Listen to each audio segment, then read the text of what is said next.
y de Investigación 2020 de la respetable Logia Simbólica Ciencia y Virtud número 95, la Asociación Civil Ciencia y Virtud número 95, la respetable Logia Simbólica Óscar Flores Tapia número 82 y el patronato del Museo de la Batalla de la Angostura. En cumplimiento con el ciclo de conferencias Lunes Científicos 2020, tienen el honor de darles a ustedes, a todos, la más cordial bienvenida a esta conferencia, La filosofía pitagórica en la tradición masónica, impartida por nuestro venerable hermano, el maestro en ciencias Luis Javier Mona Peña, Past Master de la centenaria respetable Logia Simbólica Fraternidad número 4 del Oriente de Saltillo, Coahuila. Bienvenidos todos. Le regreso a la palabra, mi querido hermano diputado Darío Villarreal. Buenas noches a todos. Gracias. Gracias, mi hermano Gabriel. Se concede el uso de la palabra a nuestro hermano jefista Mauricio García para que nos haga favor de leernos el currículum de nuestro venerable hermano Luis Javier Mona Peña. Tiene usted la palabra, Mauricio. A vuestro bien, querido hermano. El maestro en Ciencias en Ingeniería Electrónica, Luis Javier Mona Peña, con especialización en Instrumentación y Sistemas de Control por parte del Instituto Tecnológico de Chihuahua, con una certificación CLAD de National Instruments para el desarrollo de sistemas SCADA. En la actualidad, jefe del Departamento de Ingeniería Eléctrica y Electrónica del Instituto Tecnológico de Saltillo, e ingeniero de desarrollo de software e interfaces gráficas, miembro académico de Cluster Hub 4.0 del estado de Coahuila. Experiencia en la industria con más de 40 integraciones en sistemas de automatización, adquisición de datos y sistemas de visión. Es cuanto, querido hermano, cumplidas vuestras órdenes. Gracias, Mauricio. Te agradezco mucho. Don Luis Javier Mona Peña, el público y un servidor, estamos a sus órdenes. Tiene usted la palabra. Bueno, muchas gracias. Antes que nada, un saludo y un abrazo a la distancia a todos y a todas con este lenguaje inclusivo. Y esta conferencia es muy interesante desde mi punto de vista porque vamos a ver algunas cuestiones muy interesantes de cómo esa filosofía pitagórica permeó en muchas otras asociaciones y sociedades secretas y discretas entre la masonería. Está más o menos proyectada para 1 hora la conferencia y si tienen alguna duda o pregunta, pues es obviamente bienvenida. ¿Podemos empezar ya? Voy a compartir la pantalla. Adelante, querido hermano. La sesión es tuya.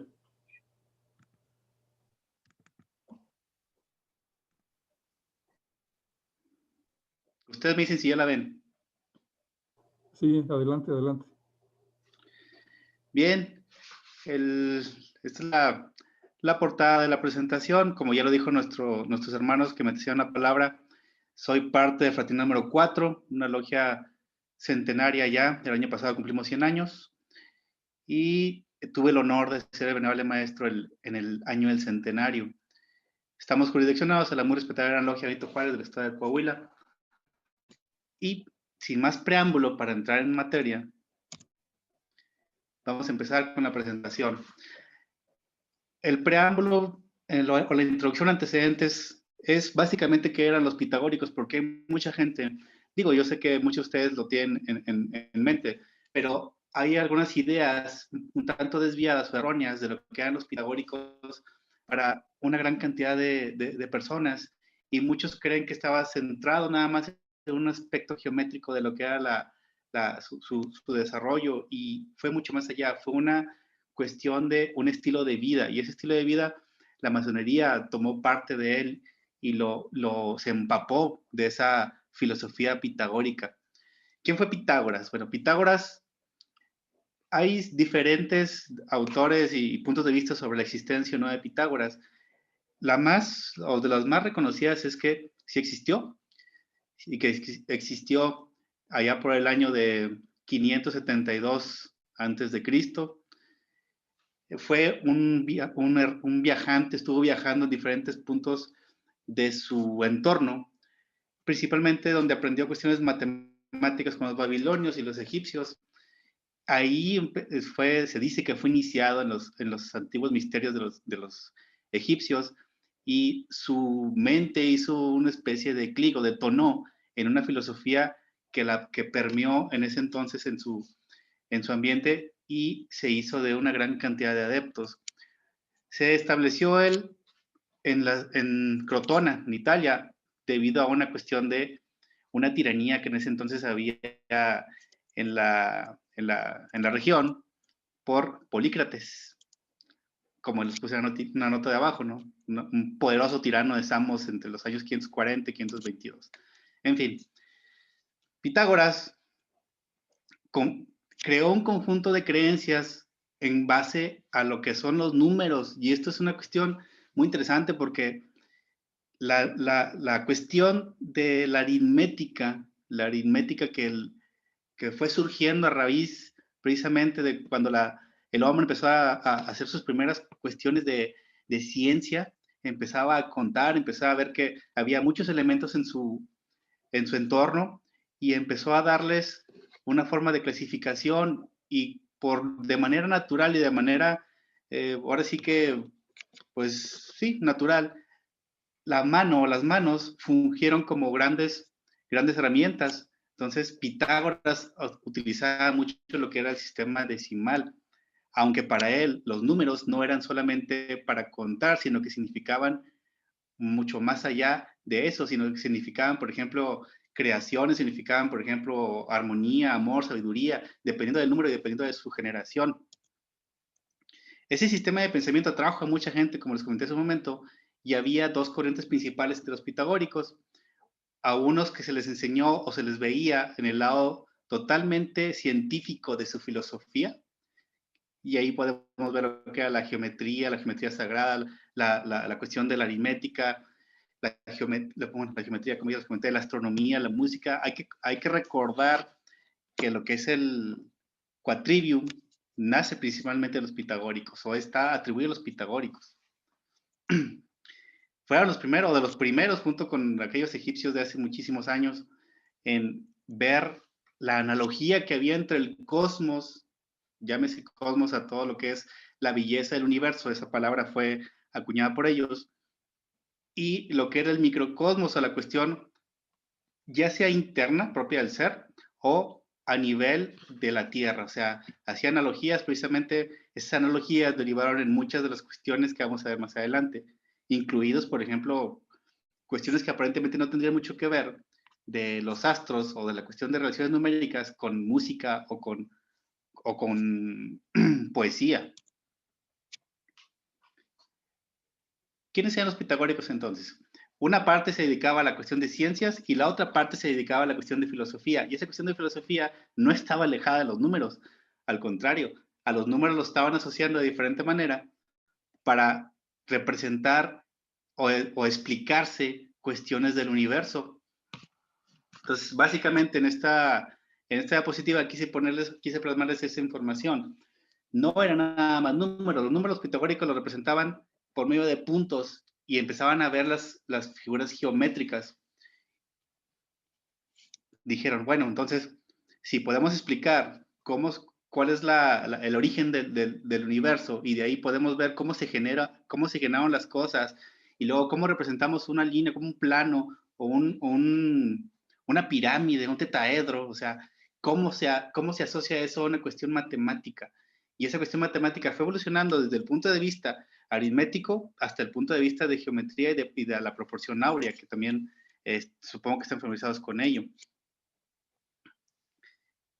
Anteriormente, la cuestión de geometría se le conocía no nada más a lo que vemos ahora de figuras, de medidas en cuanto a ángulos, no sé, trigonometría, etcétera, etcétera, sino geometría era una palabra que asociaba todo lo que tuviera que ver con números. Entonces, la aritmética dentro del quadrivium pitagórico es la base de las otras tres, o sea, es decir, la aritmética es base de la geometría, de la música y la astronomía. Y hay una relación directa, demostrable, entre lo que es la astronomía y la música con esa distancia que hay en proporciones entre los planetas antiguos, los 7 primeros planetas antiguos, y por ejemplo escalas musicales.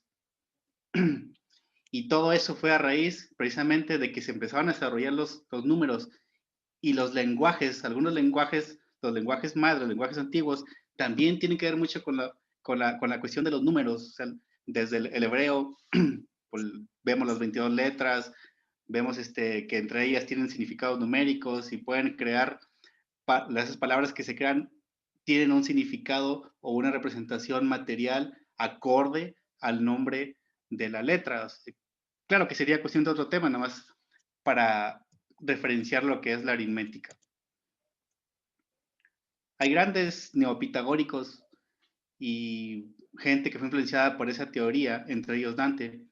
Y Dante era un ferviente de algunos números en especial. Por ejemplo, Dante, me refiero al autor, era un enamorado del número 9, como lo veremos más adelante en unas diapositivas. Ahora bien, la masonería, ¿cómo toma o cómo empieza a tomar parte de esa filosofía pitagórica para explicarse la vida, explicarse el origen de muchas cuestiones a través de números? No es desconocido para ninguno de ustedes que la masonería utiliza números, y estos números tienen una relación directa con grados, con edades iniciáticas, con estilos o simbolismos esotéricos y exotéricos muy importantes. Entonces, esa cuestión numérica, no nada más la masonería, muchas otras corrientes filosóficas adoptaron cuestiones de los pitagóricos, pero la masonería en particular fue una de las que más se ha identificado con los pitagóricos. Incluso hay algunas corrientes, algunas fuentes de información o algunos analíticos de la masonería que dicen que la masonería realmente es base casi total de lo que son los pitagóricos. En cuestión de la geometría, dentro de la cuestión del quadrivium, esta geometría fue avanzando de muy simples, como pueden ser líneas, y después empezábamos a ver ángulos, y después empezábamos a ver espacios tridimensionales, y después empezábamos a ver figuras isométricas, y después todo eso fue llegando al punto de análisis de manera filosófica, y entre otras cuestiones ustedes pueden saber o pueden recordar los sólidos platónicos, y eso es básicamente la forma en que se explicaban muchas de las cuestiones y que realmente está demostrado científicamente algunas de las evoluciones numéricas que en una proporción o en una base numérica o exponencial totalmente no fortuita, sino como si estuviera diseñada realmente por un arquitecto o por un ingeniero, me refiero por la cuestión de diseño, ¿no? O sea, no es al azar, nada está así, al ahí se va, sino que parece el proyecto de ciencias, de una mente súper brillante, y las matemáticas están dentro de todo eso.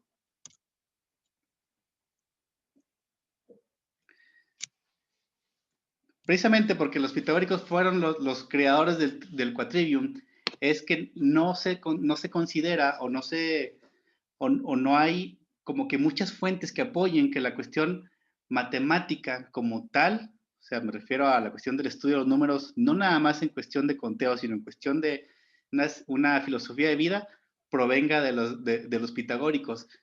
Y las ciencias liberales son o fueron obligatorias para muchos de los iniciados, o para todos, mejor dicho, para los iniciados en las antiguas ciencias con los pitagóricos.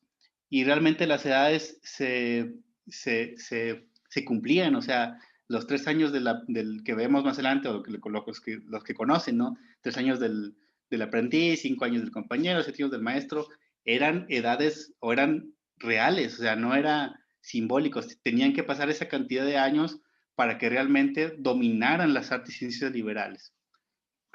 Hay un autor, me gustó mucho la frase de un autor, que es Paul Tannery, que fue un matemático e historiador de las matemáticas. Dice al pie: la geometría brotó completa del cerebro de Pitágoras, al igual que Minerva saltó enteramente armada del de Júpiter. Y los pitagóricos fueron los primeros en estudiar la aritmética y los números. Noten cómo esta frase no nada más es poética, sino que es como que muy contundente para ver el lugar que ocupa Pitágoras y sus pitagóricos dentro de la cuestión matemática.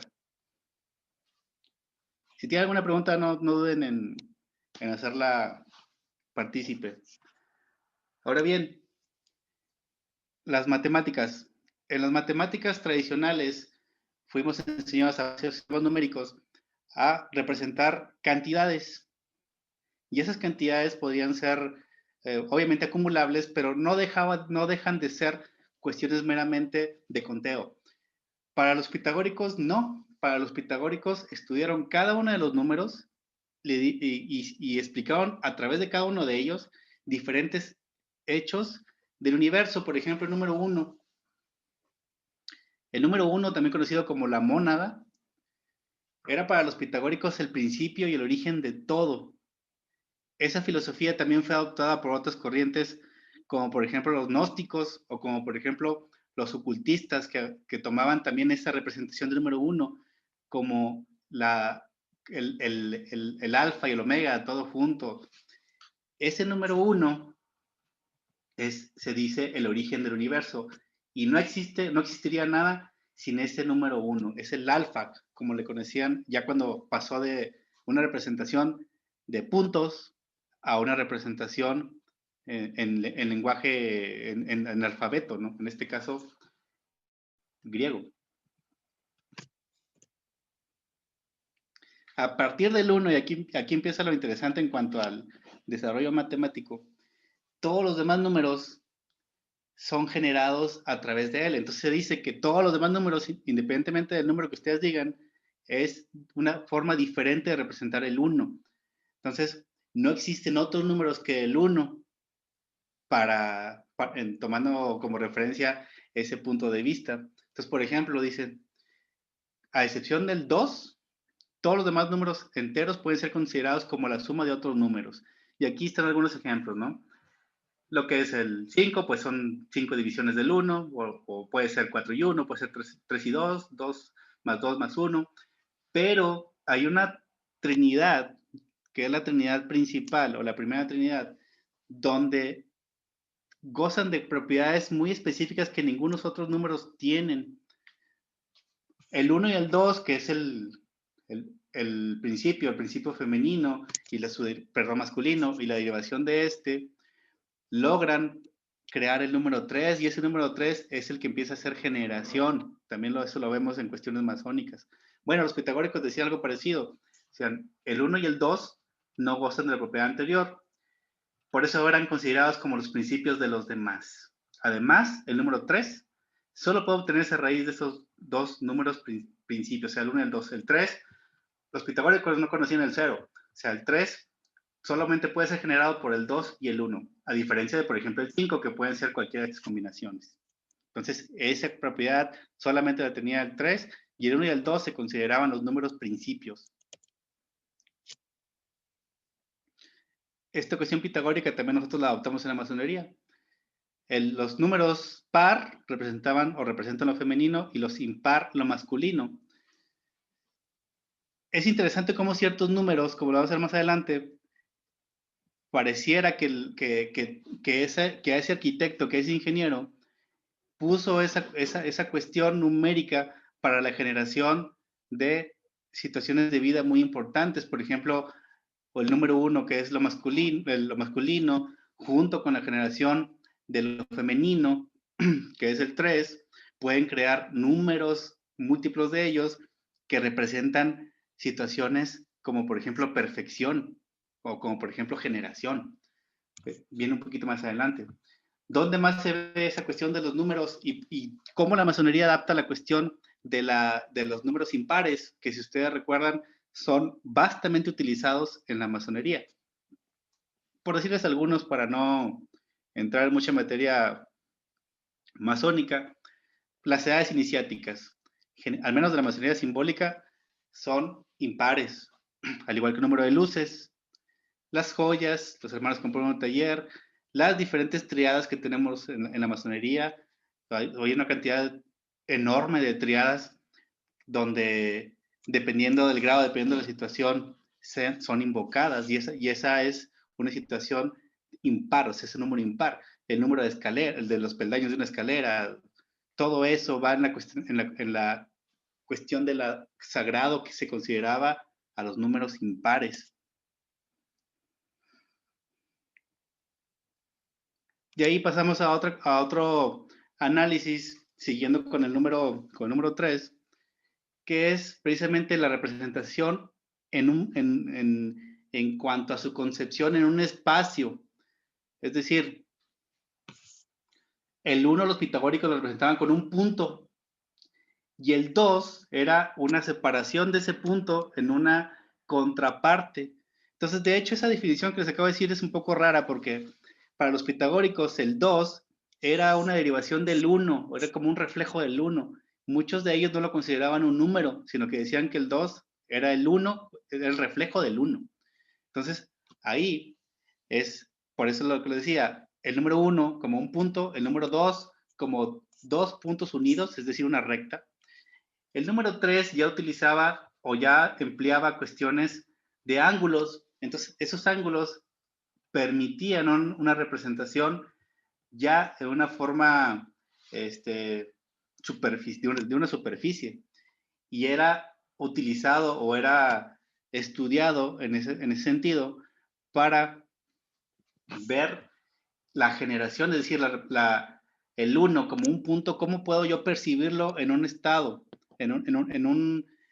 O sea, en la mente de las personas, ¿cómo lo puedo tener, por decirlo así, cómo lo podría tener en la mano? Bueno, pues el 3, precisamente como viene aquí en la diapositiva, es esa manifestación de la Trinidad. Es decir, es el 1 ya en un plano. ¿Y cómo llegamos al plano? A través de la generación junto con el 2. Entonces, el 3 fue el primer número que permite esa representación superficial, y es donde nacen los vértices, donde nacen los ángulos y donde nace la geometría en sí. El 3 es representado con un triángulo, y el triángulo es la figura geométrica más simple de todas y de las más estudiadas.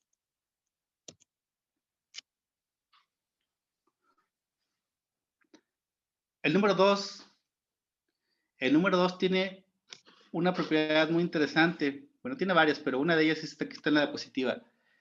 El 2 es el único número, esto es no nada más pitagórico, esto es matemáticas puras, ¿no?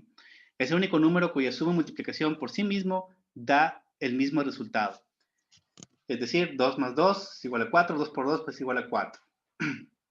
En esa misma terna, que le llamaban terna sagrada, podemos ver otras características muy interesantes. Por ejemplo, en esa terna sagrada, que es el 1, el 2 y el 3, si sumamos el 1 más 2 más 3 es igual a su producto entre ellos. Es decir, 1 más 2 más 3 es igual a 1 por 2 por 3.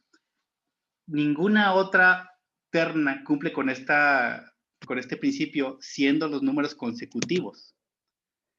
Y esta terna primera crea, o más bien dicho, origina lo que son los números triangulares. Los números triangulares son números que se pueden representar como triángulos equiláteros, y algunos de ustedes pueden estar familiarizados con esta forma de escritura numérica, es decir, en ciertos grados masónicos, en ciertos estudios masónicos pueden ver, o más bien dicho, ven esta representación numérica, que son los números triangulares, es decir, con base 3. Pero pues obviamente si queremos representar todo en forma gráfica, pues nos faltaría espacio y sería muy tardado encontrar los números triangulares que al menos podemos utilizar en un límite específico, porque pues obviamente esto de los números es ilimitado. Entonces hay algoritmos de generación. El algoritmo más simple de generación que es para números triangulares es el que está en la tabla que aparece en su diapositiva. Primero se hace la cuestión de la asociación de números naturales. Esto es cuestión de los pitagóricos.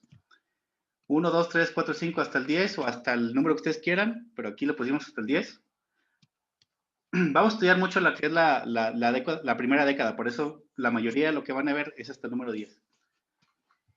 Una vez que ya tengamos la sucesión de números naturales, entonces empieza la base 3, y así se empiezan a generar números ternarios. Es decir, en forma cruzada se suman las dos columnas y se obtiene el elemento siguiente.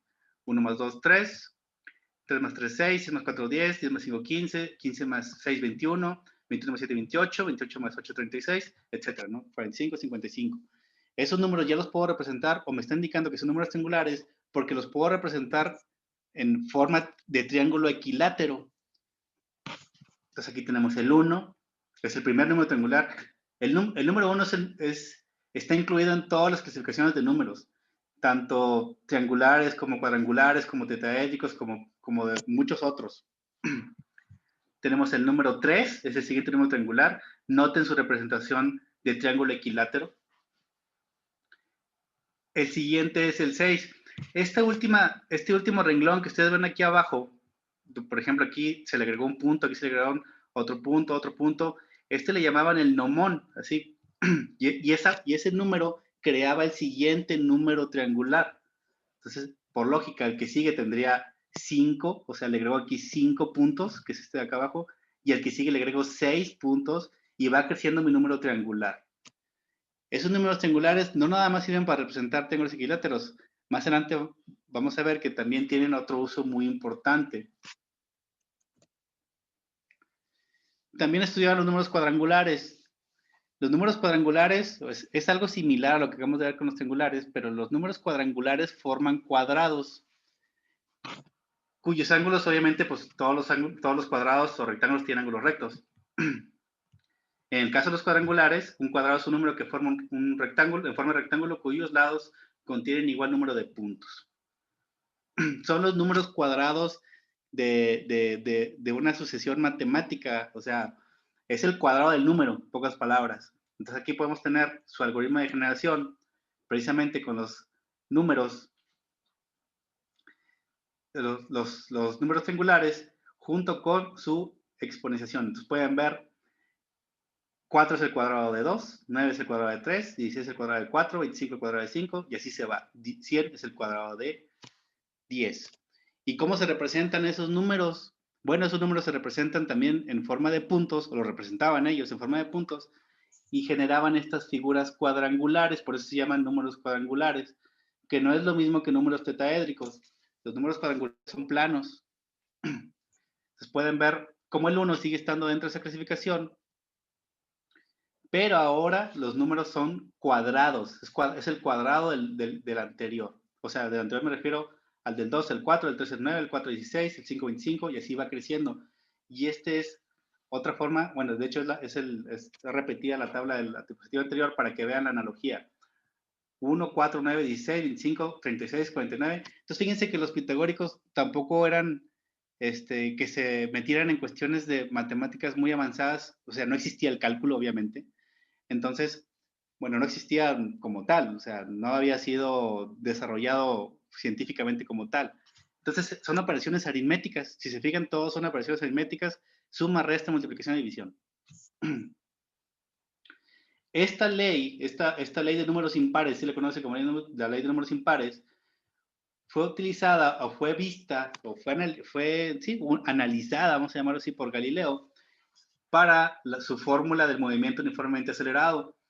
Entonces, se fijan cómo toda la cuestión matemática tiene un uso práctico, o sea, no nada más quedó en cuestión filosófica, en cuestión de que el 1 es el todo y que el 2 es la separación del 1 y que el 3 es la generación, sino que tiene aplicaciones, obviamente, en cuestiones científicas, porque los pitagóricos tenían una base científica muy fuerte.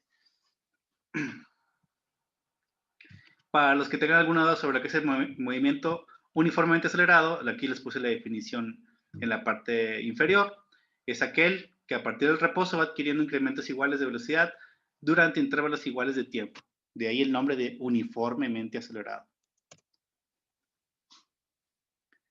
Los números tetaédricos, si se fijan lo que se está haciendo hasta ahorita, es ir incrementando la capacidad de concepción del espacio de los números, es decir, cómo me van afectando en mi concepción del espacio el número que estoy utilizando. Cuando era el 1 era un punto, cuando era el 2 era una recta, cuando era el 3 una superficie. ¿Qué pasa cuando ahora agregamos un cuarto número? Como he dicho, un 1 más al 3, o sea, el 4. Bueno, entonces el 4, haga de cuenta que lo que hace es poner un 1 más a una distancia igual a un lado de un número triangular y crea una pirámide.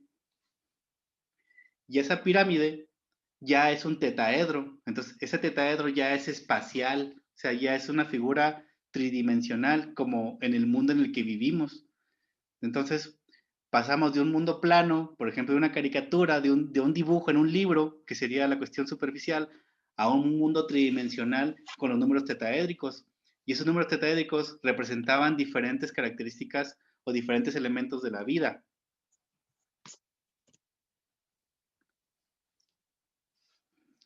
Aquí pueden ver una tabla, es una tabla de un algoritmo de generación que utilizaban los pitagóricos para sus números, en especial los que acabamos de ver en las diapositivas anteriores. Es una forma de matriz, es decir, aquí tengo lo que son los números, el número 1, una secuencia de número 1, los números naturales o lineales.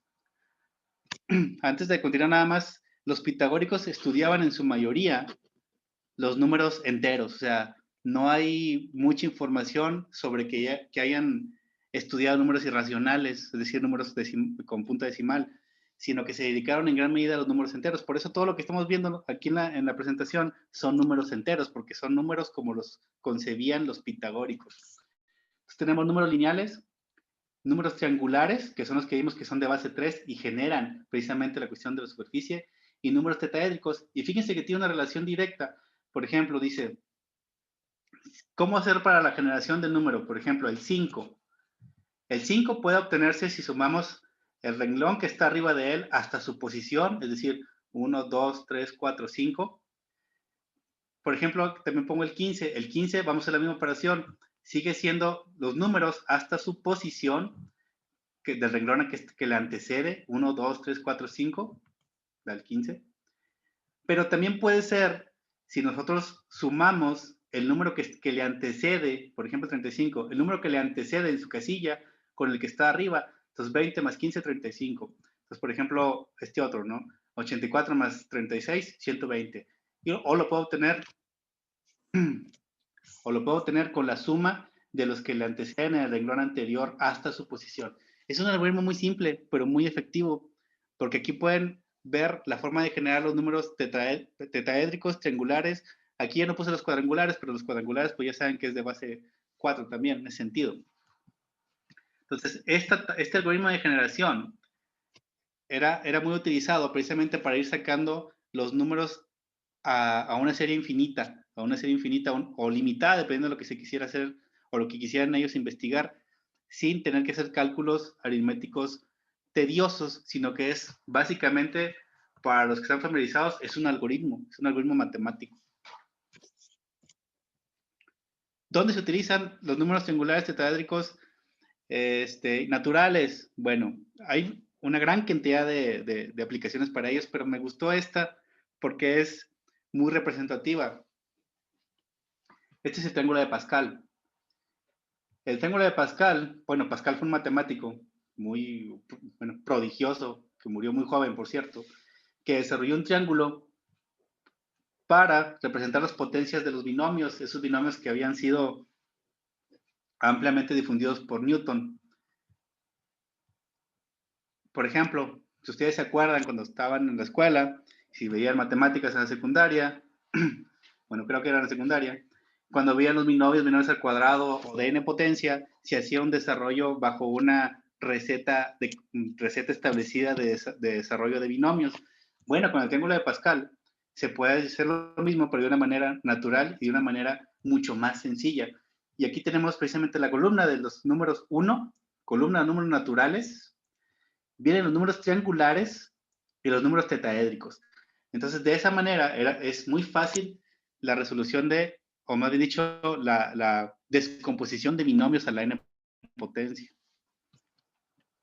Tiene múltiples aplicaciones el triángulo de Pascal.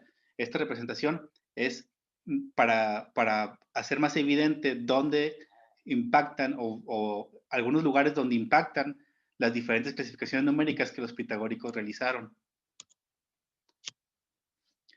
Este sigue siendo el triángulo de Pascal, pero este triángulo de Pascal, aquí hay otra relación que probablemente también sea conocida por ustedes, y por eso puse esta diapositiva, para que vieran precisamente que todo está conectado, o sea que no hay cuestiones al azar, no hay nada fortuito, sino que todo es obra de un gran matemático, como le quieran llamar, nosotros le llamamos gran arquitecto del universo. ¿Qué pasa con el triángulo de Pascal? Es el triángulo de coeficientes de Pascal. Entonces, si se fijan en la suma diagonal de los coeficientes de ese triángulo de Pascal, está obteniendo una serie geométrica. Bueno, numérica, perdón. ¿Qué serie numérica es esta? Pues es la serie de Fibonacci. Aquí tenemos la serie de Fibonacci y aquí entra también la proporción áurea, ese phi famoso, dentro de la cuestión de los números como tales, o sea, los números triangulares, rectangulares, tetraédricos. Tenemos esa proporción áurea que está inherente en las proporciones de cómo crecen las hojas de los árboles, de cómo crecen los huesos del cuerpo, de cómo se va desarrollando el ser humano, de esa cuestión de las galaxias y de las nebulosas, que es sorprendente y es una de las muestras más contundentes a mi punto de vista de la creación del gran arquitecto del universo. Las matemáticas no mienten, las matemáticas hacen evidente que hay un patrón inteligente.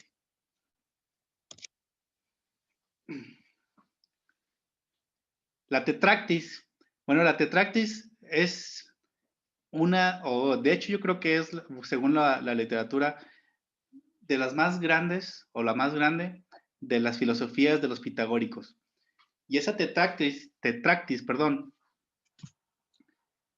hay varios tipos de tetractis. La tetractis mayor es la que aparece en esta diapositiva. ¿Por qué es tan importante? ¿No? Si tomamos como referencia lo que acabamos de ver en las diapositivas pasadas, vamos a llegar a una conclusión muy interesante. Dice, por ejemplo, la tetractis está formada por un número triangular. Este número triangular es el 1 más el 2. Acuérdense que los pitagóricos lo hacían en forma de puntos. El 3 y el 4. Entonces, ¿por qué estos números en específico? Recuerden que el 1 es la mónada, el 2, que es un punto, es decir, un punto en un papel, hagan de cuenta que, o el punto del Big Bang, como lo quieran llamar, es un punto. Es todo lo que hay, es energía concentrada. Ahí está todo lo que puede generar, pero está concentrado. Cuando empieza a desarrollarse, por así llamarlo, a través de su desplazamiento, que es el 2, de su reflejo, que es el 2, crea lo que es la línea. Entonces ya tenemos el punto, tenemos la línea, si unimos esto a la línea. Los números triangulares, tenemos un triángulo, que es una superficie, y el 4 es un número tetaédrico, o es los números tetaédricos, y los números tetaédricos con base 4 generan figuras espaciales. Entonces tenemos lo que es el punto, la línea, la superficie y el espacio o el tetaedro. ¿Y por qué eso es importante? Porque tenemos en esta figura, me voy a regresar tantito, en esta figura tenemos representación de todo lo que existe, al menos materialmente hablando, de todo lo que existe y de su generación. Entonces, la lógica era, pues si voy incrementando el número, por ejemplo, aquí el siguiente sería un 5, ¿qué me genera o qué puedo representar con eso? Pero ¿qué es lo que pasó? En resumen, del punto se pasa a la línea, de la línea al plano y del plano al espacio. Y luego, ¿por qué ya no se continuó? O sea, ¿por qué los pitagóricos pararon? Decían que el proceso había llegado a su fin. ¿Qué significa que haya llegado a su fin? Anteriormente, según las corrientes filosóficas antiguas o griegas en general, la palabra perfección se definía o decía que las cosas eran perfectas cuando están terminadas, completadas en el límite, el fin es una perfección. ¿Y por qué no seguimos con una quinta línea, con una base de 6 o una base de 5? ¿Por qué no podemos, no se le agrega un punto más a esa concepción o a esa serie que estamos haciendo a partir del 1? Porque al menos en nuestra conciencia, al menos en nuestra forma de ver la vida, en nuestra forma material, no es posible concebir algo fuera del espacio de lo que vemos en el mundo actualmente. O sea, vivimos en un mundo donde las figuras son tridimensionales. Si le agregamos un punto más al tetaedro, tendríamos como un tetaedro con una dimensión extra, y esa dimensión extra no era fácil o no era concebible por los pitagóricos, y decían que ahí terminaba todo, que en la tetractis mayor, que es hasta el número 4, terminaba lo que era la concepción del universo. Decían que era el sentido, la tetractis era una cuestión perfecta. Toda la creación, según los pitagóricos, puede ser representada por los primeros 4 números, el 1, 2, 3, 4, es decir, la tetractis mayor, que sumado nos da el número 10. Y ese número 10 representa el universo. Y la masonería también lo dice, ¿verdad? En ciertos pasajes de sus enseñanzas, lo que representa el número 10. El cuaternario, que se le llama el número 4, se vuelve la mónada, o sea, se vuelve el número 1, a través del ternario y la diada, o díada. Es decir, el 4 regresa al número 1 a través de sus antecesores. ¿Y por qué dice que regresa al número 1? Bueno, porque aquí también, para los pitagóricos, lo importante eran los primeros 9 números, o sea, la eneada principal. El 10, que es el conjunto de todo lo que está, la suma de los números anteriores, vuelve a ser un 1 o una nueva unidad. Y por ejemplo, esto, algunos autores como Papus o como Eliphas Levi, o incluso Elena Blavatsky, hablando de un poco de ocultismo, de teosofía, hablan precisamente de la clasificación numérica y de la adición y simplificación teosófica. Entonces, este resultado de 10, si yo sumo el 1 y el 0, me regresa otra vez el 1. Entonces, el cuaternario se vuelve la mónada a través del ternario y la diada. Entonces, el 10 contiene todo lo que es la creación, según los pitagóricos. La unión, o el principal, o el número 1, o sea, el origen, esa despliegue para la generación, y aquí podemos ver algunas de las facultades que ellos le atribuían a los números en específico: amor, intuición. Aquí vemos la cuestión espiritual, la psique, y vemos la cuestión de la materia. Entonces, precisamente por eso el número 4 en la masonería se identifica con lo que es la materia. ¿Por qué? Porque es un número tetaédrico. Si lo quieren ver matemáticamente, es un número tetaédrico. Y ese número tetaédrico ya genera una masa, ya genera un volumen. Entonces ya es una cuestión de algo tangible. Y esos son los 4 elementos a través de los cuales se genera la materia.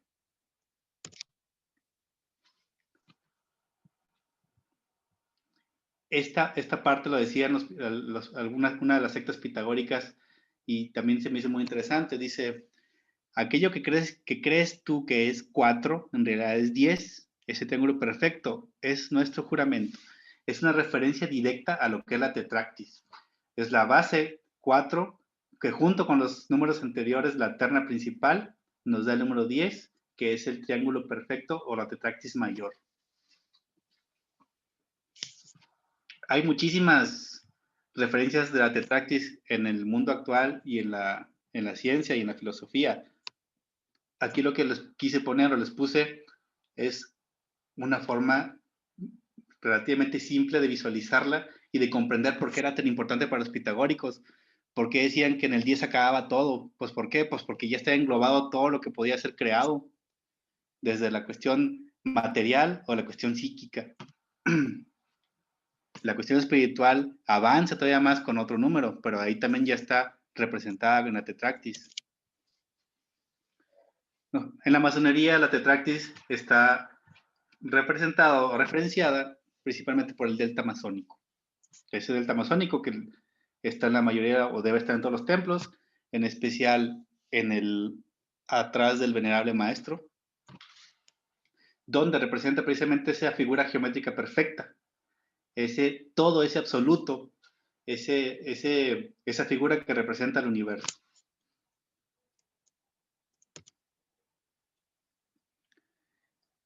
Se dice que según la secta cusmática, Pitágoras tenía 2 sectas dentro de sus enseñanzas, la cusmática y la matemática. Y la cuestión de la cosmática era la cuestión filosófica, la matemática, pues como lo pueden suponer, era la cuestión más de ciencias. Entonces decían, ¿qué hay en el santuario de Delfos, la ciudad de Delfos, en el templo que estaba consagrado a Apolo? Que está la Tetractis. ¿Por qué? Porque en ella está la armonía en la que se encuentran las sirenas. Esa cuestión de las sirenas también es interesante porque habla también en forma implícita de la conexión que tenían los pitagóricos, o en específico Pitágoras, con las enseñanzas de Orfeo. Pero ese es tema de otra conversación.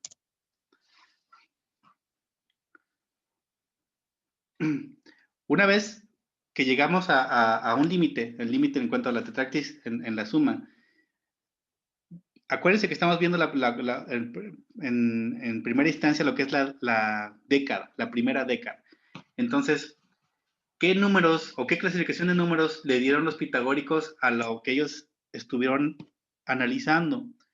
Bueno, decían que había 2 tipos o 2 clasificaciones principales de números. Los primeros de ellos son números que no son producidos por otros números, es decir, que no son factor, no son resultados de ninguna multiplicación, en pocas palabras, ni pueden ser divididos. Y le llamaban números primos, hasta la fecha, ¿verdad? O asintéticos. Y hay números que son producidos, o son números que son compuestos o sintéticos porque son resultado de multiplicaciones de números anteriores. Aquí ya no estamos hablando de suma, ahora estamos hablando de multiplicaciones. Y en esta multiplicación se genera otra tetractis.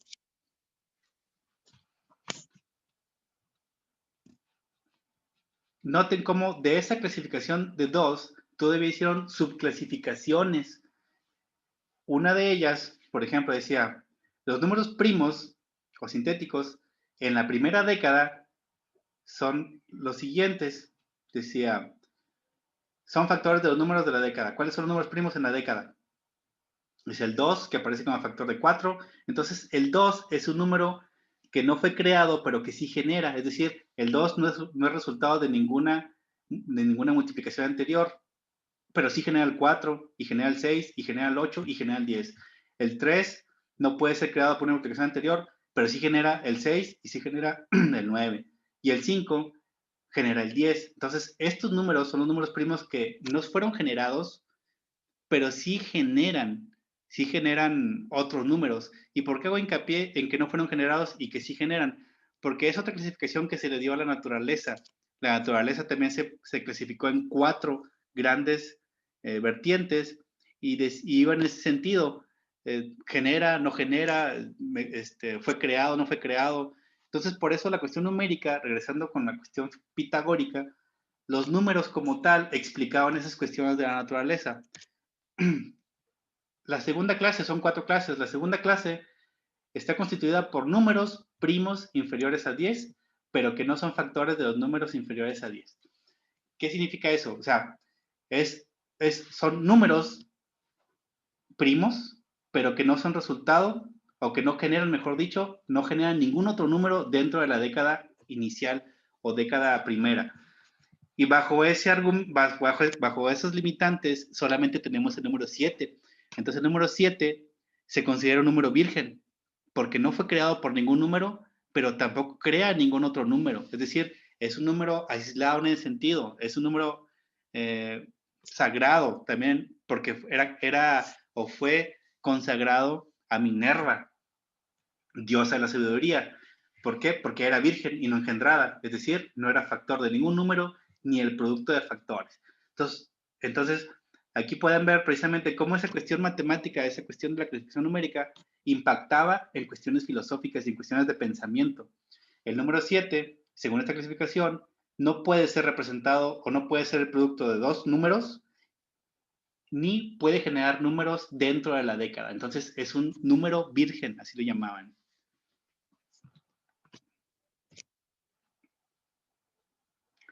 La tercera clase son números, en este caso, compuestos, es decir, no son números primos, son números compuestos, inferiores a 10 y que son factores de números inferiores a 10, es decir, son números que han sido generados dentro de la década por otros números.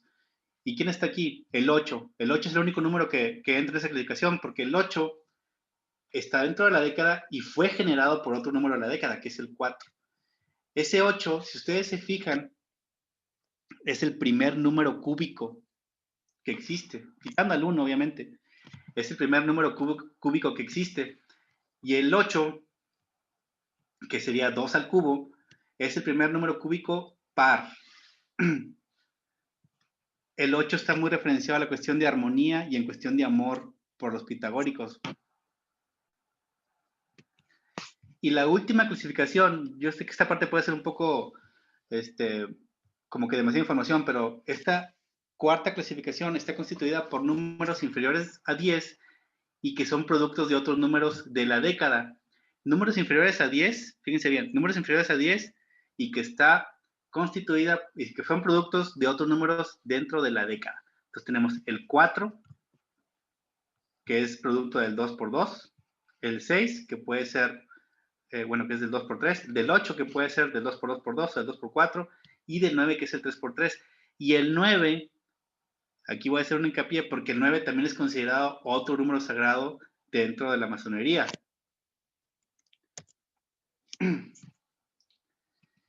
¿Qué números primos tenemos en la década principal? Tenemos, quitando al 2, como les comentaba, que no era considerado como un número como tal, sino que era parte de la generación de los demás, tenemos el 3, el 5 y el 7. Y ustedes pueden saber de una manera muy amplia lo que significa, al menos en parte, el 3, el 5 y el 7 dentro de la masonería. Hablamos de edades iniciáticas, hablamos de toques, hablamos de baterías, hablamos de marchas, etcétera, etcétera, de viajes, etcétera, etcétera, etcétera. Entonces, fíjense cómo la masonería adopta muchas cuestiones pitagóricas en su filosofía y en sus rituales. Son números especiales, el 3, el 5 y el 7, junto con el 9, el 27, el 81, o sea, hay muchos. Aquí está lo que les comentaba de la clasificación de la naturaleza y su analogía con la clasificación numérica que le daban los pitagóricos a la década. Decía un historiador en el Tratado de la División de Naturaleza que la división de naturaleza parece que debe estar establecida en 4 diferentes especies. ¿Y cuáles eran esas especies? Decía, una es, o la primera, es la que crea y no es creado. La que crea y no es creado. Entonces aquí está hablando de un número primo, no es creado, pero sí es factor de otros números. Está hablando de números primos que generan otros números dentro de la década. No es para que vayan haciendo analogías. La segunda dice, la segunda es lo que es creado y crea. Son números que son factores o que son creados dentro de la década y que pueden crear otros números dentro de la década, como por ejemplo el 4, que lo acabamos de ver. La tercera es lo que es creado y no crea. Y la cuarta es lo que no es creado y no crea. Entonces, por ejemplo, ¿cuál entraría en la clasificación de lo que es creado, de lo que no es creado y no crea? Pues el 7. El 7 no es creado y no crea ningún número dentro de la década. Son números vírgenes. Entonces, fíjense cómo esas cuatro clasificaciones pitagóricas de los números son referenciadas en cuestiones como, por ejemplo, la división de naturaleza según algunos autores. Y esto es muy interesante porque precisamente, probablemente el que hizo este tratado no conocía a los pitagóricos, probablemente. Entonces quiere decir que las analogías se dan por naturaleza. O sea, está otra vez esa chispa de inteligencia en la cuestión numérica sobre creaciones del mundo material o espiritual.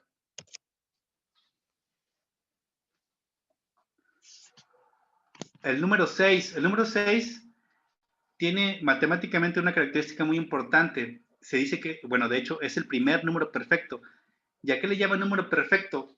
El número perfecto, los números perfectos son números que son iguales a la suma de sus divisores, exceptuando el número en sí. Por ejemplo, para no hacerlo tan matemático, el número 6. El número 6 tiene 4 divisores, pero de esos 4 divisores, uno es el mismo, entonces lo quitamos y nos queda el 1, el 2 y el 3.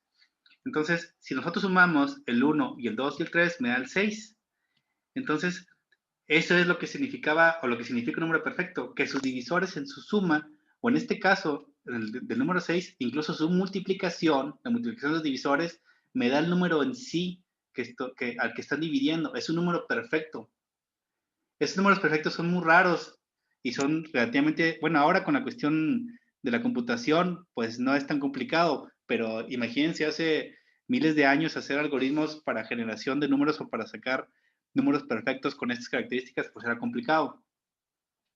Y los antiguos solo conocían el 6, el 28, el 496 y el 8128. Entonces, ese número 6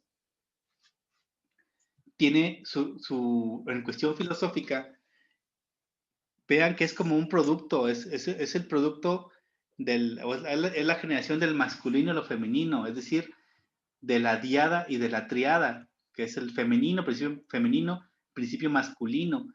El 6 es la suma y o multiplicación, porque puede ser los dos casos, como lo pueden ver aquí arriba, de la terna o triada principal. ¿En qué otros lados podemos encontrar el número 6? Bueno, lo vemos también en la cuestión de, en este caso, de Afrodita. Afrodita era esa diosa del amor, precisamente, es producto, el número 6 es producto de una generación de armonía entre la díada y la tríada, es decir, entre el 2 y el 3.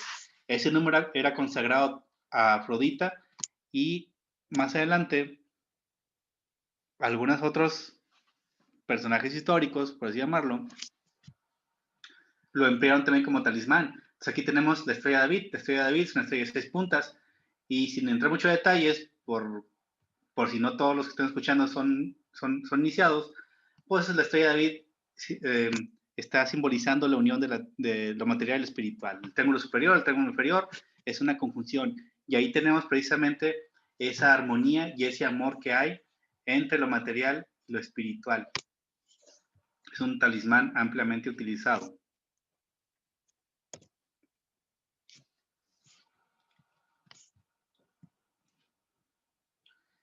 ¿Cuál es esa segunda tetractis que les comentaba hace un momento, dentro de la década principal? Hablando de la generación ahora por multiplicación, tenemos estos números que podemos obtener.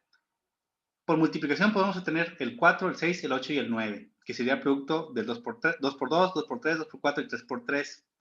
Como ya les comenté hace un momento, el 8 es el primer número cúbico y el 4 es el primer número cuadrado. El número 8 representaba para los pitagóricos la amistad, plenitud y reflexión.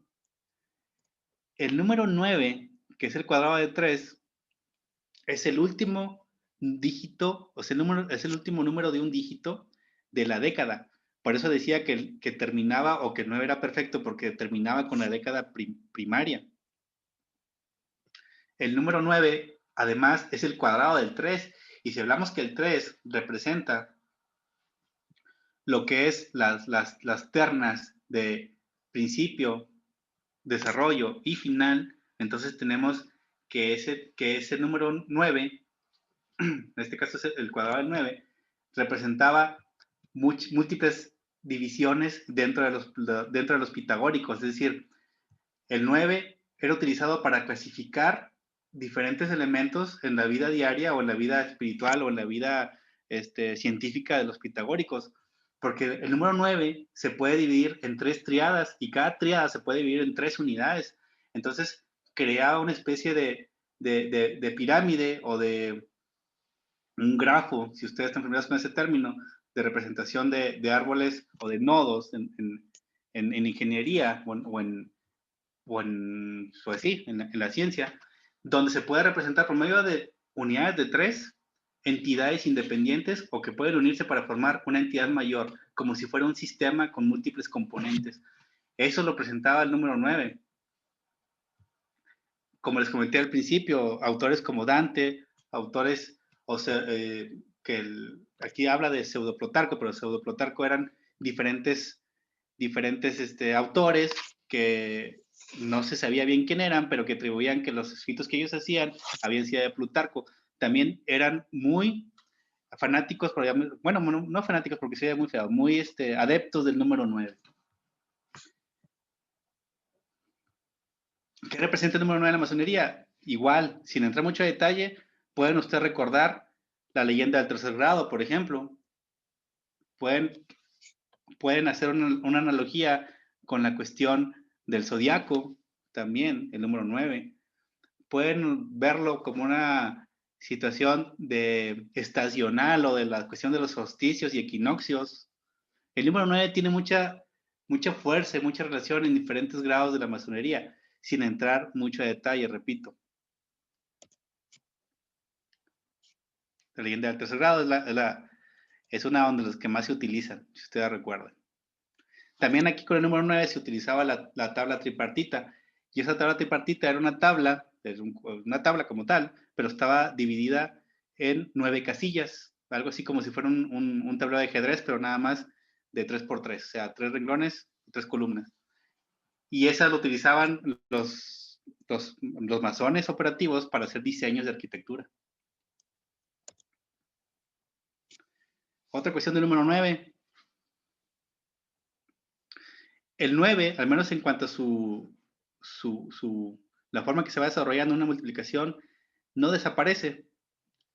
Es decir, ustedes seguramente ya han visto esto muchas veces, 1 por 1, 9, 9, 9 por 18, pero si sumo 8 y 1 da 9, y así hasta el 90, ¿verdad? 9 más 0, 9, y sigue, o sea, el 99 sería 9, 9, 18, y 8 y 1, 9, entonces nunca desaparece. Entonces, por eso, en la masonería, el 9 es considerado como el símbolo o signo de la inmortalidad, porque ese número siempre está presente en sus productos. Entonces, la segunda tetractis quedó conformada por el 4, que son números que salen de la multiplicación de la década primera, 4, 6, 8 y 9. Y si yo sumo el 4, el 6 y el 8 y el 9, me da el 27. Y el 27 es otro número de alta importancia en la masonería. Es el cubo del 3. Y eso extrapola la cuestión de la tríada a una cuestión espiritual y una cuestión todavía más allá, que se ve en algunos grados masónicos de forma directa, y aquí les listé algunos de ellos, donde el número 27 tiene una importancia, una alta importancia. El grado de maestro perfecto, que es el cuarto, el de intendente de fábricas, que es el octavo, el de sublime caballero elegido, que es el 11º, gran elegido perfecto de sublime masón, que es el 14º. Un pasaje de un neoplatónico griego, Porfirio, decía, hablando del 27, Pitágoras pasó 3 veces 9 días en el santuario de Júpiter en Creta, dando esa representación de la importancia que tenía ese número para ellos y cómo la masonería lo ha adoptado en algunas situaciones dentro de sus rituales. Ya el penúltimo número que vamos a ver es el 5. Y el 5 también, ese pentalfa, ese pentágono, ese pentagrama, es altamente utilizado en la masonería y en otras corrientes filosóficas. Pero la masonería, en específico, las enseñanzas que nos da el número 5 son tremendas. Para los pitagóricos, el 5 era símbolo de salud y de espiritualidad. ¿Cómo se obtiene el pentalfa? Bueno, el pentalfa nace de un polígono, bueno, en este caso de un pentágono. Y ese pentágono, si nosotros unimos las aristas o los vértices, creamos ese pentalfa. Aquí lo interesante es, además de la figura que genera, es cómo me crea otro pentágono. Y ese otro pentágono lo puedo volver a dividir, puedo volver a unir sus aristas y me crea otro pentalfa. Es decir, es una figura recursiva, infinita, ¿sí? O diciendo en otras palabras, cada vez que yo hago una división de este polígono, de este pentágono, voy a crear una pentalfa y voy a crear otro pentágono y nunca voy a acabar ni para arriba ni para abajo. Y aquí está representada también la proporción áurea. Cuando se cruzan estos vértices, si hago la división, por ejemplo, entre el verde y el rojo, tengo la proporción áurea. Entre el violeta y el azul, tengo la proporción áurea. Entonces, es una figura también muy poderosa en ese sentido, porque está generando o está demostrando una de las proporciones más importantes dentro del estudio pitagórico y masónico y de otras corrientes de pensamiento, más su representación en la ciencia. En la ciencia es como esa cadena infinita de figuras geométricas.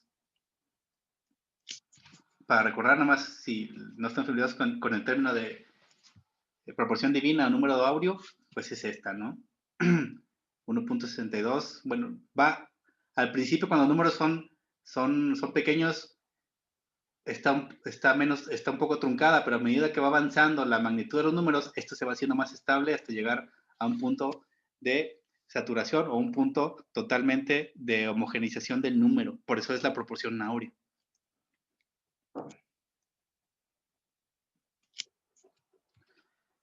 El pentalfa pitagórico, como ya lo comenté un poco en las diapositivas anteriores, era símbolo de armonía para los pitagóricos. Para la masonería es la estrella flamígera, asociada a la fraternidad, y entre otros múltiples significados. Hago hincapié en este punto porque el solo hablar del pentalfa nos llevaría a unas X cantidad de horas para ver todo lo que significa para la masonería ese símbolo. Para los pitagóricos, los vértices del pentalfa representaban la salud y la armonía de los elementos espirituales. Entonces, si ustedes recuerdan esta figura, que es el hombre Vitruvio, era precisamente como Da Vinci quería representar al hombre perfecto. Y ese hombre perfecto estaba en su relación, en su proporción áurea de las extremidades con respecto a la cabeza, con respecto a su ombligo, a su centro. O sea, toda esta figura tiene también una cantidad de enseñanzas muy, muy interesantes. Si este pentalfa estuviera orientado de manera diferente, cambia su significado totalmente. Entonces, es muy importante cómo en este caso la estrella flamígera o el pentalfa siempre tiene esta arista apuntando hacia arriba. Ese ángulo ahí está siempre en ese sentido, ese triángulo. Obviamente, otro símbolo por excelencia en la masonería es el tetragramatón. Y ese tetragramatón sigue siendo el pentalfa pitagórico con elementos de otro tipo, ¿sí? Aquí podemos ver cuestiones de planetarias, cuestiones de Adán, cuestiones de Eva, aquí tenemos precisamente lo que es la tríada principal, la vara de Moisés, bla, bla, bla, bla, bla, que también hablar de tetragramatón es hablar de un tema amplísimo de estudio y que sí requeriría una sesión extraordinaria para ello. Pero regresando al punto principal, otro símbolo masónico tomado de esa enseñanza pitagórica es el pentalfa.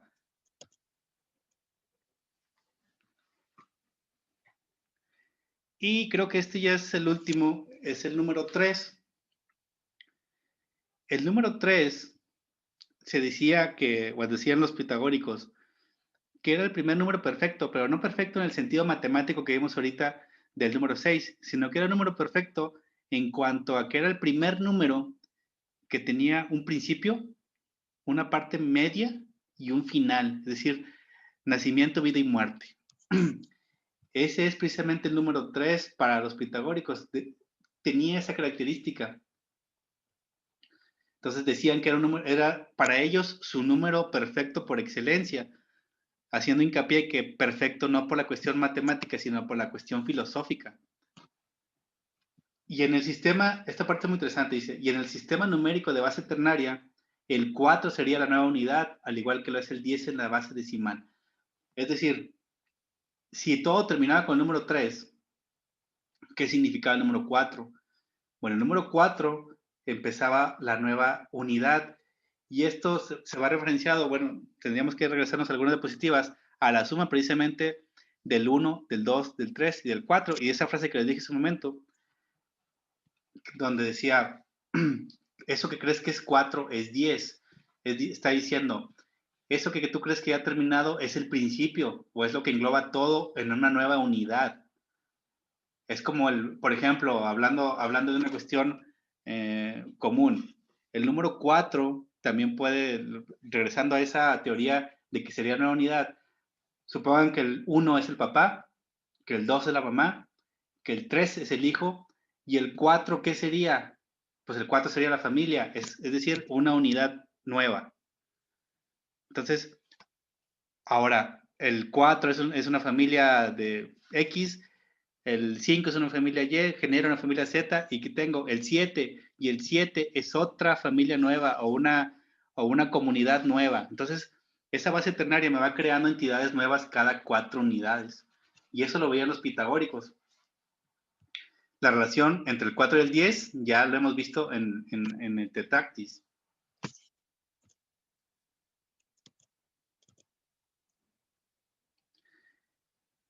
El número 3, como les comenté hace un momento, ya es ampliamente utilizado en la masonería y tiene múltiples, vamos a llamarlo, facetas de estudio.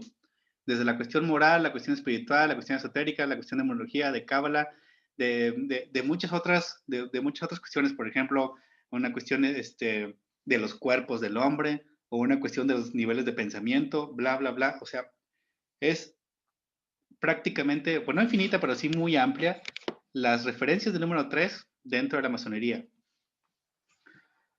Nada más recuerden que el número 3 es el número por excelencia del grado de aprendiz, que es el que se dedica, en primera instancia, es el primer reto, vamos a llamarle de esa manera, al que se enfrenta el aprendiz masón en el estudio de los números. Y esta es una especie de tabla resumen para precisamente casi terminar con esta presentación sobre lo que significaban los números y los atributos que los pitagóricos le daban.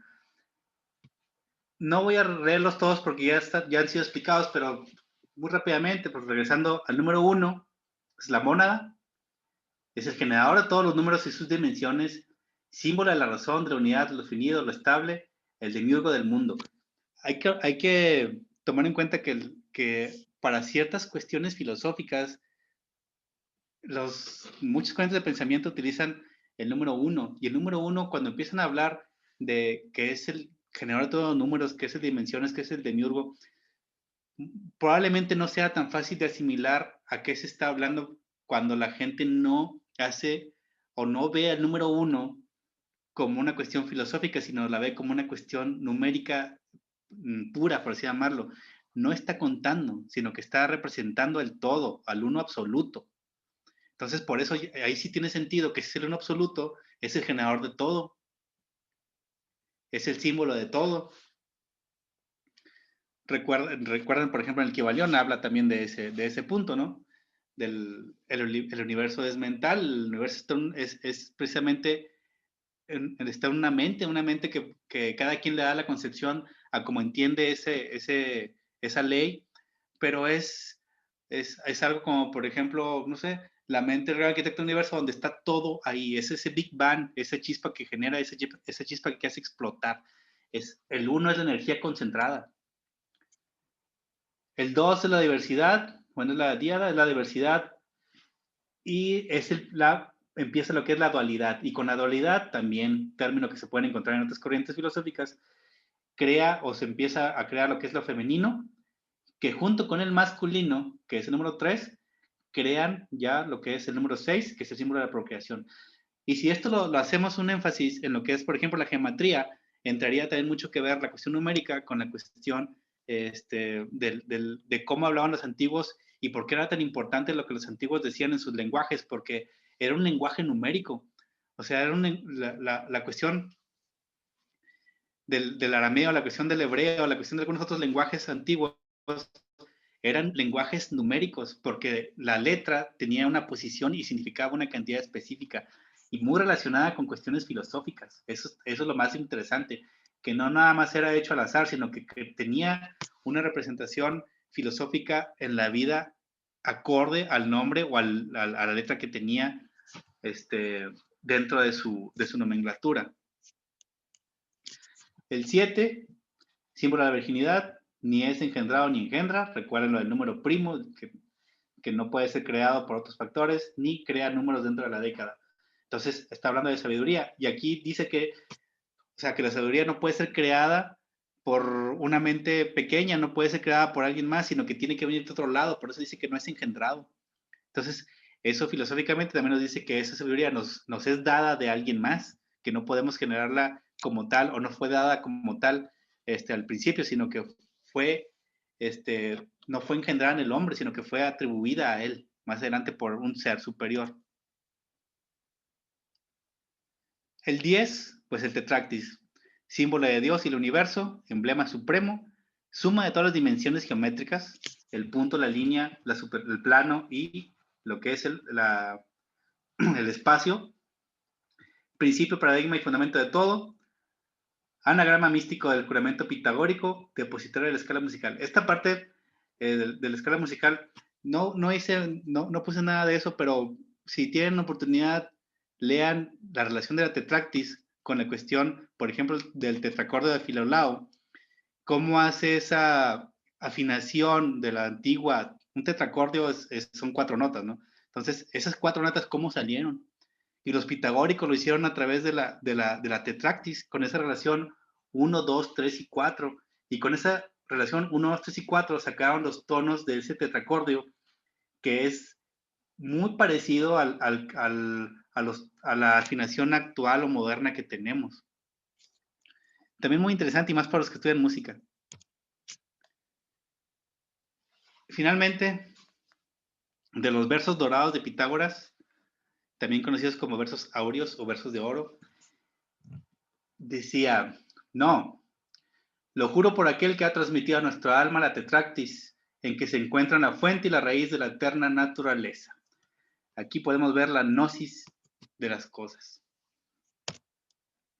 ¿Qué más pueden, si les interesó el tema, qué más pueden estudiar o temas de interés? Lo que les comentaba, la Tetractis en la música. Ciencias ocultas particulares se refiere a cuestiones teosóficas, la tabla tripartita, la cábala, el tarot, la teosofía, etc. Y por su atención, muchas gracias. Los devuelvo la palabra por si tienen alguna pregunta, comentario u observación. Gracias, don Luis. Le agradezco mucho su ponencia y le concedo la palabra a don Luis Ayala para la sección de preguntas y respuestas. Tiene usted la palabra, Luis. Gracias, mi hermano Darío. Buenas noches a todos. Y sí, vamos a darle con esta sección de preguntas y respuestas. El chat estuvo desactivado accidentalmente durante unos minutos. Ahorita ya lo logramos volver a abrir. Entonces se abre el chat para que puedan hacerle las preguntas que ustedes deseen al hermano Luis Javier Mona.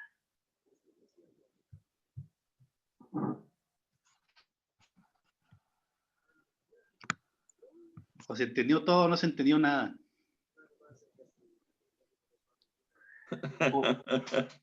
Tenemos por aquí una felicitación de Marlon de la Rosa. ¿Entendió todo? Por la Qué bueno. Sí, claro. Claro que sí se para precisa. para fines de seguridad respecto a algunas situaciones acontecidas en reuniones virtuales recientes, vamos a utilizar únicamente el canal de chat para escribir las preguntas en esta ocasión y probablemente en algunas reuniones posteriores. Entonces, cualquiera que desee tomar la palabra, le agradecería infinitamente pudiera escribir la pregunta en el chat.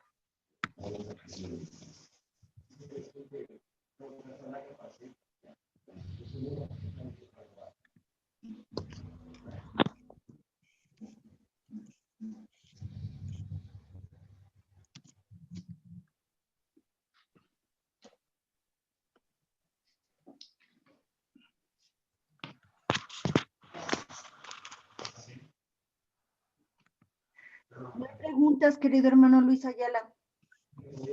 Hay preguntas, No, ok, no. aquí tenemos la primera pregunta que me aparece. En este caso, David Valdés nos pregunta, ¿por qué en numerología el número más perfecto es el 11? Bueno, esa pregunta es interesante y para poder contestarla tendríamos que hablar en sí de numerología. La numerología va en una vertiente un poco diferente a cómo los pitagóricos la concebían. Entonces, ahí sí sería como que al menos para los pitagóricos, el número 11 no representaba mucho. ¿Por qué? Porque para ellos solamente hasta el 10 tenía importancia. Del número 11 hasta el infinito eran derivaciones naturales de lo demás y no era como que mucho parte de su estudio. Sí sería cuestión mejor de verlo en específico en algo más enfocado a la numerología. Ok, aquí Daniel Hernández dice, se mencionó el número 81 y le pide, hermano Luis Javier, si puede profundizar en el tema. El número 81. Pues el número 81 también tiene mucha relación con lo que es el 9. Si hablamos de que el 9 es el cubo del 3 y ese cubo del 3 es precisamente cómo va extrapolando la cuestión de la triada a una cuestión material, a una cuestión espiritual, y de ahí todavía se extrapola a lo que es el cuadrado del 9, entonces llegamos a un punto donde en diferentes pasajes masónicos hay referencias a ese número 81, desde, digo, no sé qué tanto podemos hablar aquí del tema por secrecía masónica, pero sí hay puntos desde las clavículas de Salomón hasta otras cuestiones como por ejemplo la Jerusalén celeste y temas muy específicos que no es que no quiera contestar, sino que creo que no es el foro para poder hacerlo en el momento. Ok. Vamos a darle paso a la siguiente pregunta. Aquí se le pregunta, hermano, ¿por qué no se aceptaba el infinito? Para los pitagóricos todo tenía, o bueno, más bien dicho, al menos para las primeras corrientes pitagóricas, los números representaban lo que existía. Entonces, el decir que era un infinito era decir como que no tenía fin, y si no tenía fin, era imperfecto. Y recuerden precisamente que en la presentación es lo que ellos clamaban, ¿no? Números que tuvieran un principio, bueno, situaciones que tuvieran origen, parte media y final. Y si no tenía final, es que quedaba abierto. Y si quedaba abierto, es porque era imperfecto. Ok, gracias, hermano. Por aquí tenemos otra pregunta. ¿Los griegos representaban los números con puntos? Los griegos en sí no sabría decirle, los pitagóricos al principio sí, lo hacían de esa manera, así como algunas otras culturas representaban números con figuras de animales o figuras de otra índole. Los pitagóricos agarraron o tomaron como referencia la base decimal, obviamente por la cuestión de los dedos de las dos manos, y empezaron a representarla por puntos. El sistema escrito babilónico, la numerología babilónica, fue un poco posterior, al igual que los romanos empezaron a presentar los números con letras, y eran muy específicos en cuanto a las letras, qué cantidades representaban. Entonces, o los mayas, ¿no? ¿Se acuerdan que los mayas también escribían los números con puntos y símbolos como uñas y cuestiones así? Por aquí nos preguntan si en el judaísmo manejan la geometría sagrada. La geometría sagrada no es propia o no está cerrado a una religión específica. Entonces, sin temor a hacer, bueno, más bien dicho, con temor a decir algo que probablemente no sea, no dudo que la utilicen porque básicamente esa geometría nace o tiene mucha relación con la cábala, y la cábala es esoterismo hebreo. Por aquí tenemos otra pregunta respecto al cero. Si trasciende o no trasciende para los pitagóricos, a la izquierda o a la derecha, ¿el cero no simboliza nada? El cero no era conocido por los pitagóricos de lo que yo tengo, al menos en la información que yo tengo. Ellos representaban los números a partir del 1. ¿Qué relación tienen los pitagóricos con los cabalistas? Nos pregunta Luis Antonio. Pues en sí no tendrían mucha relación porque los cabalistas y los pitagóricos son separados por miles de años, pero si la pregunta va en el sentido de que si la cábala tiene algunas bases pitagóricas, al menos en cuestión geométrica y en algunas cuestiones de ¿cómo llamarlo?, de definiciones, sí, pues no hay que olvidar que la cábala también utiliza triadas, la triada de los diferentes, del árbol Sefirot y los diferentes séfiras, y la séfira superior, la séfira del medio, las 3 columnas que dividen el árbol de la vida. O sea, tiene una numerología que los pitagóricos lo utilizaban desde antes. Entonces, sí, tiene esa relación en cuanto a la forma en que está estructurado, al menos. Ok, gracias hermano. Tenemos aquí una pregunta muy interesante. ¿Es verdad que los pitagóricos mataron a Hipaso por haber descubierto los números irracionales? Bueno, esa es una leyenda y pues sí sería así como que un poco difícil de contestarla, pero se dice que los pitagóricos tuvieron sus primeros acercamientos con los números irracionales con la proporción áurea, precisamente. Con la proporción áurea empezaron a ver números que no podían representar. Es algo muy parecido a lo que es la cuadratura del círculo en ese sentido. O sea, no podían representarlo o ellos se negaban a la existencia de números irracionales, pero llegó un punto donde se toparon con algo donde dijeron, aquí hay algo más, y esto ya no pudo ser explicado por los pitagóricos.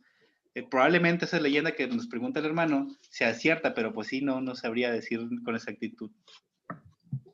Continuando con la lluvia de preguntas, antes de leer la siguiente, invito a todos los presentes a seguir haciendo las preguntas que consideran. Gracias. Gracias, hermano. Por aquí tenemos, parece que otra pregunta, o no sé si es un comentario. Con los irracionales se descubre el infinito y se molestaron tanto ya que ellos amaban las cosas finitas, o que se terminan, que cuenta la leyenda, lo mataron. Ok, es como un complemento para los comentarios. Tenemos aquí una pregunta de David Valdés. ¿Hasta dónde la multiplicación lo usó Pitágoras, ya que es un operador aritmético nuevo? Bueno, no es tan nuevo. O sea, la cuestión de la multiplicación, el operador matemático, o sea, si nos vamos a lo que son operaciones aritméticas, no nada más es la suma y la resta, es la suma, resta, multiplicación y la división, aunque en este caso hablado con números enteros. No, sí era conocida por los pitagóricos, tanto así que si ustedes recuerdan lo que acabo de leer, fue obra de la generación de la segunda tetractis a través de esa multiplicación. Incluso conocían la exponenciación, no nada más conocían la multiplicación, también la exponenciación. Lo que no era conocido en ese entonces eran cuestiones como por ejemplo, el cálculo. Eso sí, es siglos después. Que yo sepa, ¿verdad? Por aquí le preguntan, hermano, le pide Julio Alberto Anaya López que si pueden ampliar un poco el tema de la gematría. Me parece que así se pronuncia. La gematría. La gematría, sí. La gematría es, hagan de cuenta que en el lenguaje, en el idioma griego, hebreo, hay 22 letras. Y esas 22 letras, cada una de ellas tiene un valor numérico. No me sé los valores de memoria, pero por decirles algo, la representación numérica de cómo se escribe mamá, si ustedes la suman a la representación numérica de cómo se escribe papá, el resultado nos da la representación hebrea, o sea, con símbolos del alfabeto, de cómo se representa a hijo. Entonces, en ese sentido, cada una de las letras tiene un valor y ese valor se suma y si lo sumo a otra palabra, pues se suman los valores y me genera un resultado y ese resultado numérico es una palabra que va acorde a sus orígenes. Y sin ir mucho más a fondo, recuerden también lo que es el tetragramatón, y el tetragramatón está el nombre sagrado de 4 letras y también tiene un valor numérico. Gracias, hermano. Me parece que ya no hay más preguntas en el chat, a menos que alguien quiera realizar alguna otra. El canal sigue abierto. En caso grabada, puesto que le gustaría escucharla posterior. Gracias, muy amable, Luis. Se concede el uso de la palabra a nuestro hermano Irving Cuellar para las conclusiones de esta excelente conferencia que nos brindó nuestro venerable hermano Luis Mona Peña. Tiene usted la palabra, Irving. Con su venia, diputado Darío Villarreal Hernández, queridos hermanos y hermanas, público en general. Es una excelente conferencia en lo personal y aquí apunté en relación a las conclusiones.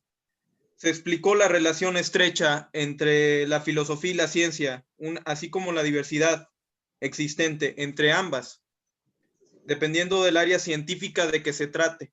Es decir, existen rasgos generales y particulares dependiendo de la disciplina, ¿no?, científica. En el caso de las matemáticas, ahí en Pitágoras, como lo define, dicha relación se describe. Lo que puso el querido hermano Luis Javier Mona Peña es cómo se dan los números, qué es el triángulo, qué es el cuadrivium, qué es la geometría. Pero también aquí podemos ver como parte de la discusión para definir las matemáticas, ¿no? Que hay muchas interpretaciones. Aquí podemos ver que lo que afirmaba Pitágoras al decir que el número gobierna el universo, o también lo expresa también, está escrito en un lenguaje matemático, opinando en el único medio verdadero para llegar al conocimiento de la naturaleza. Es el de las matemáticas, o como Fenelón decía, no os fíes de las brujerías atractivos, diabólicos de las matemáticas. Con esos pocos ejemplos se resalta la filosofía que puede haber en las expresiones matemáticas. Las definiciones también se pueden ver en los apartados, los principios matemáticos también como axiomas, postulados, teoremas, corolarios, así como las categorías que los describe y que nos regala el expositor, querido hermano Luis Javier Mona Peña, cómo lo define. También en la parte también de lo que expuso, que en cada resolución, ¿no?, de los problemas, habilidades del pensamiento también, eso es lo que se utiliza también el teorema de Pitágoras, ¿no? Y la formación en el pensamiento matemático de quien enfrentó el reto es la solución. Se requiere contar con un bagaje suficiente de lenguaje y conocimientos técnicos involucrados, como el problema para concebir estrategias de solución indispensable. También podemos ver que un ejemplo, se requiere conocer conceptos básicos de la geometría, que es un paralelepípedo, el triángulo de Pitágoras con sus propiedades particulares, pero también podemos ver que estudiar el problema se puede obtener con valores A y B que forman el triángulo rectángulo, tomando en cuenta que según el teorema de Pitágoras, para estos casos, pues es el y al cuadrado más b al cuadrado, o sea, es una hipotenusa, ¿no? Eso es lo que se describe. También nos describe algo muy interesante esta exposición, la división de la naturaleza. Ahí también mencionaba las 4 divisiones. En esta de la división de la naturaleza hago un énfasis de que lo describe, de hecho, Heródoto, el historiador, también lo describen varios cronistas también. En el ámbito histórico, la división de la naturaleza son las generaciones, son los descendientes. Por ejemplo, ¿quién fue tu bisabuelo? O sea, marcan la primera generación, la segunda, la tercera y la cuarta. Eso también es lo que describió Luis Javier Mona Peña en esta división de la naturaleza. Ya para concluir, felicito mi querido hermano, ilustre hermano Luis Javier Mona Peña por esta excelente conferencia y exhorto a todos mis queridos hermanos a que le demos un aplauso. Un aplauso.